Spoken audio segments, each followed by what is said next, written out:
Friends, welcome to my YouTube channel Khushi Priyadarshini official. चलो आज हम कुछ नया सीखते हैं, जैसे कि भाषा पर अधिकार बना सकता है अधिकारी।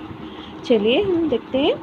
Words are placed shadows of forgotten names. As names have power, words have power. Words can light fires in the minds of men. Words can bring tears from the hardest hearts.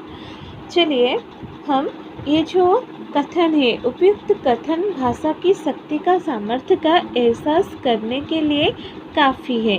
मतलब ऊपर जो भी हमने कहा अभी, वही जो भाषा है और जो भाषा की शक्ति और सामर्थ्य है, उसी से मतलब हम अधिकारी कैसे बन सकते हैं। शब्द ही है जो आपके मनोभाव को बखूबी संप्रेषित कर पाते हैं। आप अपना दिल का बात किस तरीके से बाहर लाते हो या बोलते हो, वही बहुत मायने रखता है। भाषा पर अधिकार मानव की सृजनात्मकता को अभिव्यक्त, कल्पना को जुबान और तथ्य को आकार प्रदान करता है। एक मानव जो कि अपना दिल का बात, वो जो भी बोलना चाहता है, वो सृजनात्मकता को ही अभिव्यक्त करता है और वो जो भी कल्पना करता है या जो भी सोचता है उसको जुबान पे लाता है और उसको ही बोलता है। तो उसको वो कैसे बोलता है वही इम्पोर्टेंट है। किसी भी व्यक्ति का भाषा पर अधिकार जीवन के प्रत्येक क्षेत्र में उत्कृष्ट प्रदर्शन करने में सहायता करता है। कोई भी व्यक्ति हो या कोई भी अधिकारी क्यों ना हो, वो अपने वाक्य को, अपनी कथा को दूसरों के सामने कैसे बोलते हैं और किसी उच्च कटीर या उत्कृष्ट तरीके से वो अपने मन के भाव को प्रदर्शन करते हैं, वही उनको आगे बढ़ने के लिए सहायता करता है। जैसे कि यूपीएससी की परीक्षा भी इस कथन के दायरे से बाहर नहीं है, या कोई भी कॉम्पिटिटिव एग्ज़ाम देख लो या हमारे रियल लाइफ में ही क्यों ना हो, हम कैसे बोलते हैं वही मायने रखता है। और मैंने अपनी समझ में यूपीएससी टॉपर में कुछ ऐसे गुण अनुभव किए हैं जो उन्हें आम से खास बनाते हैं और उनकी सफलता की राह काफ़ी आसान कर देते हैं। जैसे कि देखिए, मतलब हम ऐसे नहीं कि सिर्फ यूपीएससी की बात कर रहे हैं, ये रोज़ाना डेली लाइफ में भी हम कैसे बोलते हैं और हमारी बोलती के हिसाब से हम क्या है वो बाहर पता चलता है। और मतलब ये जो हम बोलते हैं कि आम आदमी तो बात करते हैं, सब इंसान बात करते हैं, पर ऐसी क्या खूबी है जो हमको दूसरों से अलग बनाता है। चलिए उस बारे में हम डिस्कशन करते हैं। जैसे कि भाषा पर प्रभावी का अधिकार और उत्कृष्ट लेखन कौशल, व्यापक नजरिया, ज्ञान का व्यापक दायरा आदि। ठीक है, तो हम ये मान के चलते हैं कि मेरा मानना है कि आपने यूपीएससी की परीक्षा के लिए जिस भी भाषा का माध्यम के रूप में चुना है, उस पर आपकी अच्छी खासी पकड़ हो, आपकी सफलता की राहों को बहुत हद तक आसान बना सकती है। जैसे मैंने बोला था कि सिर्फ यूपीएससी ही नहीं, आपकी डेली लाइफ क्यों ना हो, मतलब आप जिसमें कंफर्टेबल हो उसको चुनिए। और ऊपर बताई गई चारों विशेषताएं जो कि मैंने बताया कि भाषा पर एक प्रभावी अधिकार और उत्कृष्ट लेखन कौशल, व्यापक नजरिया, ज्ञान का व्यापक दायरा, ये सब उनकी 4 विशेषताएं हैं जो कि कम बेस भाषा पर अधिकार से जुड़ी है। यदि भाषा पर आपकी मजबूत पकड़ है तो आपका लेखन कौशल या राइटिंग स्किल तो बेहतर होगा ही, साथ ही अच्छा पढ़ना आपको और आपकी आदत आपके दृष्टिकोण को भी समग्र और व्यापक बना सकती है। यदि भाषा पर आपका बेहतर अधिकार है तो आप चीज़ों को औरों की अपेक्षा बेहतर ढंग से समझते हैं और कनेक्ट कर पाते हैं, और नतीजा आपके ज्ञान और समझ का दायरा और की तुलना में बढ़ जाता है। और भाषा के 4 कौशल भी है। वो है भाषा के 4 कौशल स्किल क्या है, चलिए हम उसके बारे में देखते हैं। जैसे कि है सुनना, सुनना मतलब लिसनिंग, और बोलना स्पीकिंग, पढ़ना रीडिंग, लिखना राइटिंग। ठीक है, ये जो 4 कौशल है मिलकर किसी भी भाषा पर आपको अधिकार बनाते हैं। जैसे कि फ्रांसिस बेकन ने अपने मशहूर निबंध ऑफ स्टडीज़ में लिखा है, reading makes a full man, conference a ready man, writing an exact man, reading art perfection to man's personality.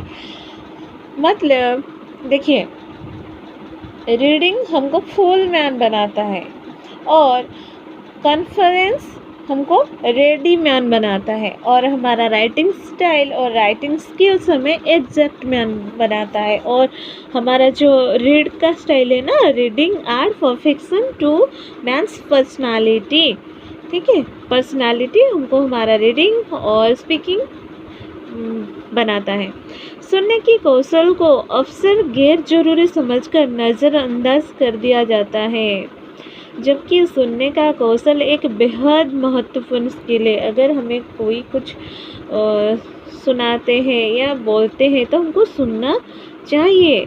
यदि यूपीएससी परीक्षा की तैयारी के संदर्भ में बात करें तो जो लोग विभिन्न कक्षाएं, lecture, video, TV show, radio आदि पर धैर्यपूर्वक कंसेप्ट को समझते हैं, सुन पाते हैं, वो निश्चित तौर पर बेहतर समझ निर्मित कर ठीक से ज्ञान अर्जित कर पाते हैं। अगर हम कुछ चीज़ को अच्छे से सुनेंगे तो वही हमें आगे जाके बहुत हेल्प कर सकता है। लिहाजा सुनने के कौशल का विकास करना सिविल सेवा परीक्षा के लिए उतना ही महत्वपूर्ण है जितना पढ़ने या लिखने का कौशल।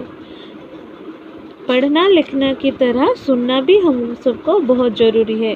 सुनने की कौशल के विकास के लिए ज़रूरी है कि मन को स्थिर और कंसंट्रेट करके धैर्य यानी पेशेंस के साथ सुनने की आदत विकसित करें। धैर्यपूर्वक सुनने, उसे समझने और फिर प्रतिक्रिया देने की यह आदत पढ़ाई के दौरान ही नहीं बल्कि सिविल सेवा परीक्षा के इंटरव्यू में भी बहुत काम आती है, और आपकी डेली लाइफ में भी ये बहुत हेल्प करता है।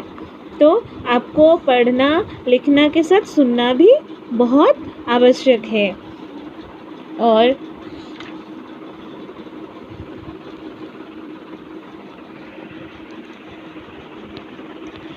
वाक्य कौशल यानी बोलने का स्किल भाषा का दूसरा महत्वपूर्ण स्किल है। जैसे हमने अभी बोला था कि पढ़ना लिखना के साथ सुनना भी ज़रूरी है, उसी तरह हमको बोलना भी ज़रूरी है।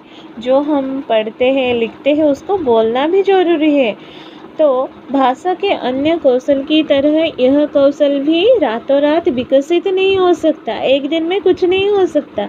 निरंतर अभ्यास चाहिए उसके लिए, और निरंतर अभ्यास से इस स्किल को फ़ायदे से विकसित किया जा सकता है। स्पष्ट बोलना, सही उच्चारण, प्रभाव, अवसर के अनुरूप शब्द का चयन, उचित ठहराव के साथ बोलना, महत्वपूर्ण बिंदुओं पर जोर देना और उचित उतार चढ़ाव के साथ बोलना अच्छे वाक्य कौशल की निशानी है। मतलब हम जो भी बोलते हैं उसको कैसे बोलते हैं, हर एक जो भी हम सेंटेंस बोलते हैं उसके बीचों बीच जो भी है, कहाँ पे फुल स्टॉप, कहाँ पे कोमा, मतलब सबका ध्यान रखना चाहिए। और एक एक जगह ऐसे भी होता है जहाँ पे हम अपना जो शब्द बोलते हैं उसको इंक्रीज और डिक्रीज कर सकते हैं, मतलब अप एंड डाउन होके भी बोल सकते हैं। उससे हमारी बात और ज़्यादा अच्छा लगता है सुनने वालों को और बोलने वालों को भी। तो मुख्यतः इंटरव्यू में काम आने वाला यह स्किल आपके परीक्षा परिणाम को काफ़ी हद तक प्रभावित कर सकता है। यह भी ना भूलें कि जिस तरह एक अच्छा पाठक ही एक अच्छा लेखक बन सकता है, उसी तरह एक अच्छा श्रोता ही एक अच्छा वक्ता बन सकता है। तो आइए अब बात करते हैं सिविल सेवा परीक्षा के नजरिए से विशेष महत्वपूर्ण 2 कौशल जैसे कि पठन और लेखन की। वो क्यों आवश्यक है हमारे लिए या क्यों जरूरी है वो। प्रारंभिक और मुख्य परीक्षा दोनों के लिहाज से पढ़ने और लिखने के स्किल को विकसित करने का कोई विकल्प नहीं है। पढ़ने की स्किल को भी हम आमतौर पर हल्के में लेकर टाल देते हैं, पर ये ना भूलें कि प्रारंभिक परीक्षा के दोनों प्रश्न पत्र और मुख्य परीक्षा के सभी 9 प्रश्न पत्र में रीडिंग स्किल की जबरदस्त भूमिका है।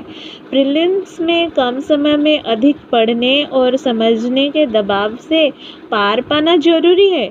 अगर प्रीलिम्स में सुरक्षित स्कोर चाहिए तो सीसेट या जो द्वितीय प्रश्न पत्र है और उसके साथ कंप्रेहेंशन अवध खंड में अच्छा प्रदर्शन करना ही होगा। साथ ही प्रथम प्रश्न पत्र के सवालों को समझने के लिए भी रीडिंग स्किल और भाषा पर अधिकार की जरूरत है।